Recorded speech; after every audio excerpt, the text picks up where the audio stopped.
ikuti sampai akhir ya. Apa itu belajar? Belajar adalah mendapat sesuatu yang baru, dari yang tidak mengetahui menjadi mengetahui. Belajar menghasilkan perubahan tingkah laku. Perubahan tersebut dapat berupa pengetahuan yang baru. Apa artinya fase perkembangan belajar? Fase perkembangan belajar adalah tingkat kompetensi peserta didik terhadap suatu pembelajaran. Fase perkembangan belajar dapat dijelaskan berdasarkan teori perkembangan kognitif menurut Jean Piaget. Tahapan perkembangan kognitif anak menurut Piaget adalah: yang pertama, ada tahap sensori motor yang dimulai dari usia 18 sampai 24 bulan. Yang kedua, tahap praoperasional yang dimulai dari usia 2 sampai 7 tahun. Yang ketiga, tahap operasional konkret yang dimulai dari usia 7 sampai 11 tahun. Dan yang keempat, tahap operasional formal. Yang pertama, tahap sensori motorik. Tahapan ini berlangsung dari sejak lahir hingga usia 2 tahun. Bayi membangun pemahaman tentang dunia dengan mengkoordinasikan pengalaman indrawi dengan gerakan dan mendapatkan pemahaman akan objek permanen. Yang kedua, tahap praoperasional. Tahap ini mulai dari usia 2 tahun hingga 7 tahun. Tahap ini dibagi atas 2 tahap, yaitu subtahap fungsi simbol dengan pemikiran intuitif. Tahap fungsi simbol yaitu pada usia 2-4 tahun. Anak secara mental mempresentasikan objek yang tidak hadir dan meningkatnya pemikiran simbolis, munculnya egosentris dan animisme. Yang ketiga, tahap operasional konkret. Tahapan perkembangan ini terjadi pada usia 7 tahun sampai 11 tahun. Pada tahap ini dapat menggantikan pemikiran intuitif menjadi konkret dan spesifik. Yang keempat, tahap operasional formal. Tahap perkembangan ini berlangsung pada usia antara 11 tahun sampai dengan 15 tahun. Pada tahap ini, remaja lebih bersifat abstrak, idealis, dan logis.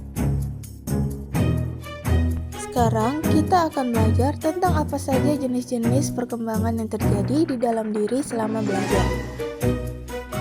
Terdapat 4 jenis perkembangan yang terjadi. Yang pertama, perkembangan fisik, kedua, perkembangan otak, ketiga, perkembangan sosial emosional, dan keempat, perkembangan moral. Apa artinya perkembangan fisik dalam belajar? Perkembangan fisik adalah pertumbuhan tubuh dan bagian-bagiannya, termasuk perkembangan otot dan motorik. Perkembangan fisik peserta didik akan mempengaruhi proses belajar. Pada dasarnya, prinsip perkembangan fisik anak sebagai berikut. Pertama, anak akan belajar dengan baik apabila kebutuhan fisiknya terpenuhi, serta merasa aman dan nyaman dalam lingkungannya. Kedua, anak belajar terus-menerus dimulai dari membangun pemahaman tentang sesuatu, mengeksplorasi lingkungan, dan menemukan kembali suatu konsep. Yang ketiga, anak belajar melalui interaksi sosial baik dengan orang dewasa maupun dengan teman sebaya. 4. Minat dan ketekunan anak akan memotivasi belajar anak. Implementasi perkembangan fisik motorik dan perseptual dalam pembelajaran di sekolah dasar meliputi: pertama, pembelajaran secara langsung; 2. Melalui permainan yang sesuai dengan perkembangan anak; 3. Pembelajaran yang dapat dilihat, didengar, dan dirasakan oleh indera. Bagaimana perkembangan otak dalam belajar? Proses otak anak dalam belajar dipengaruhi beberapa aspek.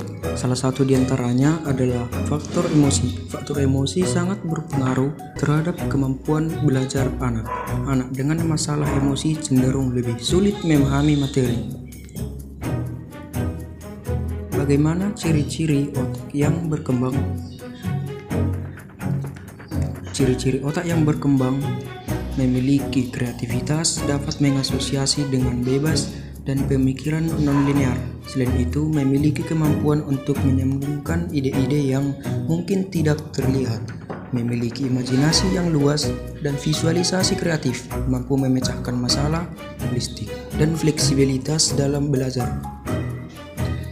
Bagaimana dengan perkembangan sosial emosional dan moral selama masa-masa belajar? Perkembangan sosial emosional adalah proses perkembangan kemampuan sosial peserta didik untuk menyesuaikan diri dalam lingkungan. Berikut adalah perkembangan sosial emosional dalam pembelajaran. 1.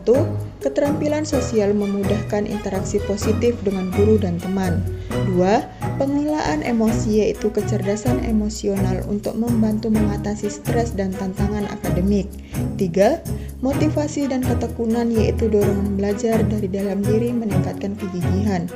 4. Pembelajaran kooperatif untuk melatih adaptasi sosial dan kerjasama dalam kelompok. Sedangkan perkembangan moral adalah proses individu memahami dan menerapkan nilai-nilai moral dalam pembelajaran yang dipengaruhi oleh lingkungan, budaya, dan pengalaman pribadi. Perkembangan moral dalam belajar membentuk keputusan, emosi, dan tindakan moral dalam kehidupan sehari-hari. Itulah dia pengertian belajar, fase-fase dalam belajar, dan juga jenis-jenis perkembangan belajar.